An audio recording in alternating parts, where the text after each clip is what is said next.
Hello students, in the last lecture we studied primary structures of the proteins and the secondary structures of the proteins. The key significant concept in the primary structure of proteins is that each alpha amino acid is linked with each other by peptide bond. While in secondary structures we know that there are two types of structures. One is the alpha helix and the another one is beta pleated sheet. In alpha helix, we know it is the right-handed spiral structure along the axis, along the central axis, and then there are the hydrogen bonds in between 3.6 residues. Turn on the turn, each and every turn is containing 3.6 residues of amino acids. While in beta pleated sheet, there are the parallel two strands and they are connected to each other by hydrogen bonding. And three-dimensional structure I also had shown you with the help of the paper. Okay, now next one is the tertiary structure. In this tertiary structure, this is a three-dimensional shape. Adopted by the entire polypeptide chain of a protein. This is very important. Entire polypeptide chain of the protein. In secondary structure, we took a small portion of that polypeptide chain and we explain according to that there are the two strands in beta pleated sheets, while in alpha helix it's a backbone of the spiral polypeptide chain. Okay, but now in this tertiary structure, the entire polypeptide chain of a protein we consider. Okay, and here uh, two, that is the secondary structures are incorporated in tertiary structures, while primary structures are incorporated in secondary structures. So this is the sequence, or this is the step by step development of the structure. Okay, now here there is the folding of the chain in a particular manner that the structure is itself stabilized and also has attractive interaction with the aqueous environment of the cell. Means this is hydrophilic structure. Means what? This is having some attraction towards aqueous environment where there is a water, aqueous environment.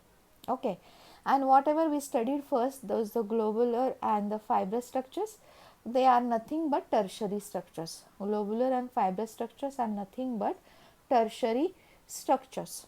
Okay, in these tertiary structures there are few stabilizing forces. The structure is stabilized by few forces, and these forces are, first one is the hydrogen bonding. We know that we studied in alpha helix and beta pleated sheet, there are the formation of hydrogen bonding. Okay, then there is dipole dipole attractions. What is this dipole dipole attractions? We know that each natural alpha amino acid, there is R. Okay, this is a side branch, this is the R, and that R are different like this.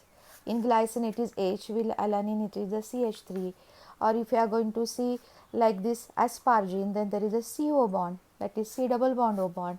Similarly glutamine, then if you are going next to that, here it is the benzene ring, or here you can say here it is a CH, like this CHOH structure is there, means this is a COH bond. And in this way, when this is COH is here, okay, then here it is NH2 or NH is here, means what? Due to these structures or these group of elements, polar bonds are formed in the side chain. And due to this, there is also dipole dipole attraction. We know that there is a series of different alpha amino acids and that form a peptide chain. Means as there is a variety, means someone are having C double bond O, someone are having COH, someone are having benzene ring, or there is a NH or NH2 like that. then in that side, thus in the side chain, then that side chain shows dipole attraction. Okay, and this we studied in our C1 also, what is a dipole attraction. Okay, then there is electrostatic attraction is also there, electrostatic attraction. As we studied, one end is known as N end while another end is the C end. Means what? At one end there is CO minus form and another end after protonation there is NH3 plus form. Okay, so due to this negative and positive charge there is electrostatic attraction. Are you getting this point? Okay, so here it is at the end CO minus NH3 plus, there is formation of electrostatic attraction. This thing we studied in Zwitter ion. This Zwitter ion, this H, this carboxylic groups of this H of this carboxylic group can donate and it is accepted by this NH3. This lower pair can bond to this proton and there is formation of NH3 plus, and here this acquires negative charge. Okay, we studied this thing. So this way electrostatic attraction is there.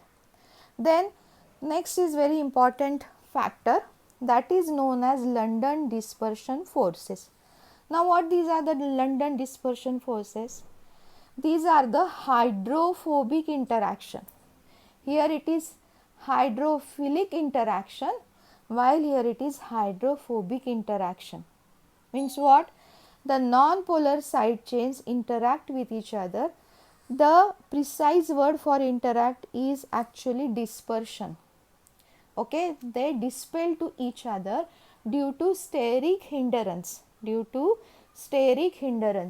and those are nothing but bulkier R groups. Those are nothing but bulkier R groups. See, in our textbooks these are given over here, and if such a bulkier R groups are come closer to each other, there is a dispersion. This thing we studied in 11th standard. Due to inductive effect, electromagnetic effect, we studied all these things, and if they come closer, then there is a dispersion. There is a dispersion due to steric hindrance, and that is called as London dispersion forces. That is called as London dispersion forces. Then next point is that disulfide bonds form by oxidation of nearby dash SH groups. Now you may ask, what is this dash SH group? This is again nothing but a side chain. For example, in cysteine we observed R as a CH2SH, and then this cysteine residue if present there, then it will show you disulfide bond. It will show you disulfide bond. See here. Here it is CH2SH CH2. Okay, CH2SH. When another again CH2SH will come over here like this as a R,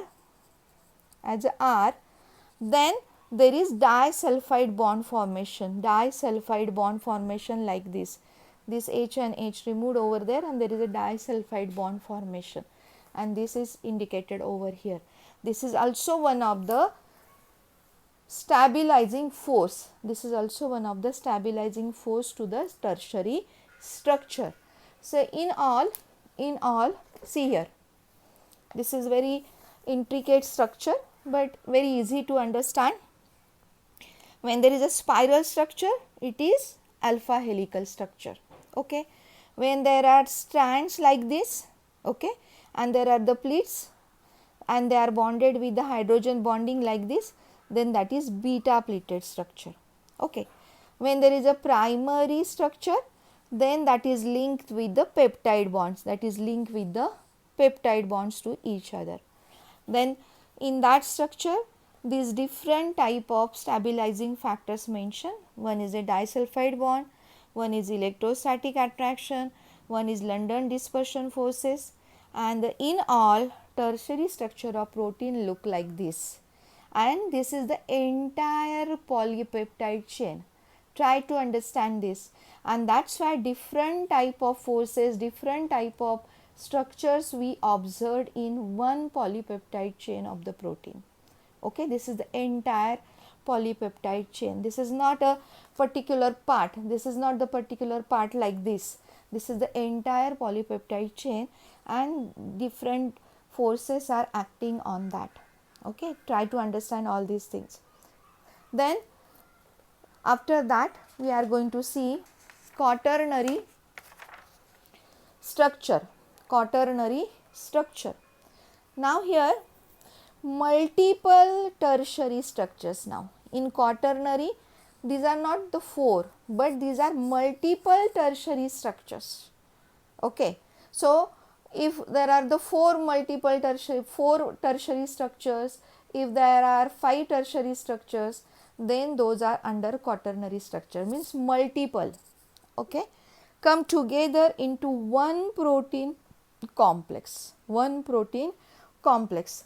Each individual polypeptide chain is called a subunit of the overall protein. Subunit of the overall protein. And for example, in our textbook, hemoglobin is given, and in this hemoglobin there are 4 subunits called heme, and then this is also a quaternary structure. So this is, and one heme is nothing but tertiary structure. One heme is tertiary structure. Multiple means how many? These are 4.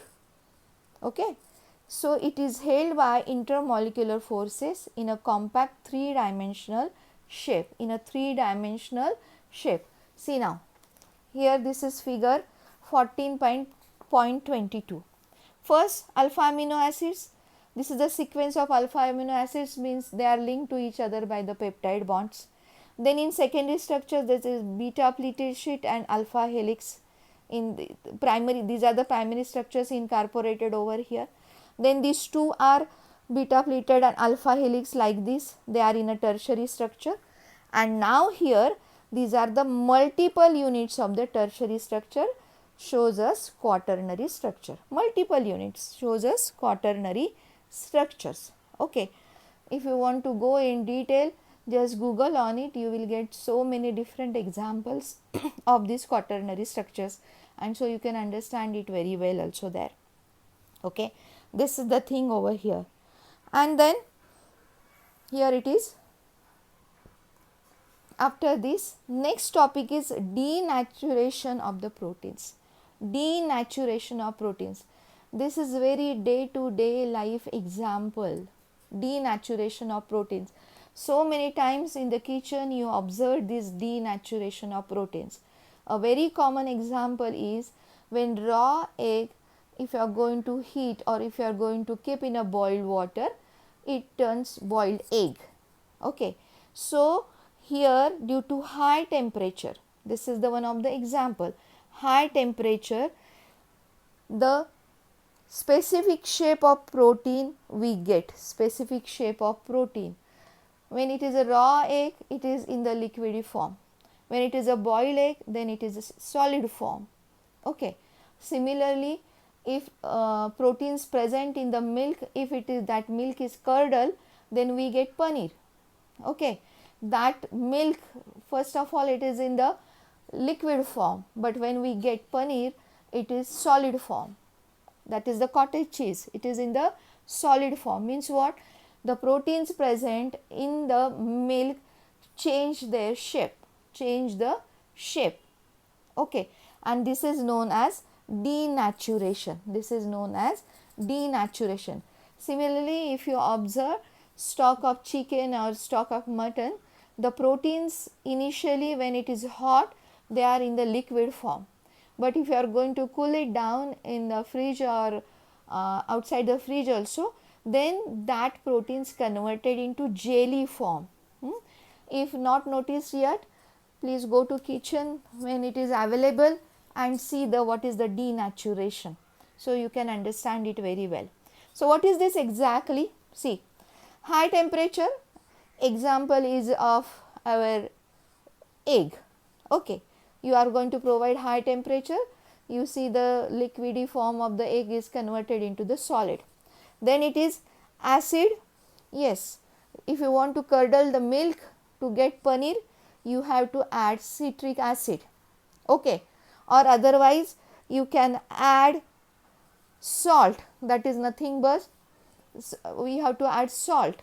Okay, then that is again treated as a base, that is again treated as a base.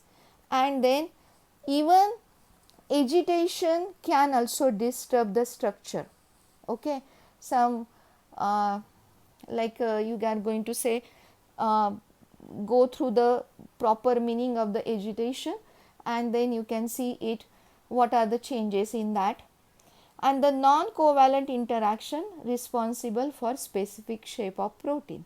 Okay, this thing is happened due to non-covalent interaction. Denaturation is the process by which the molecular shape of protein changes without breaking the amide or peptide bonds. This is again very important. There is no breaking, there is no fragmentation due to all such a type of reactions or action on it. It is remaining without breaking, and that is from the primary structure. We know that primary structures, different alpha amino acids linked to each other by peptide bond, and this disturbs, due to all these things, this disturbs the secondary, tertiary and quaternary structure of proteins. Secondary, tertiary and quaternary structure of proteins.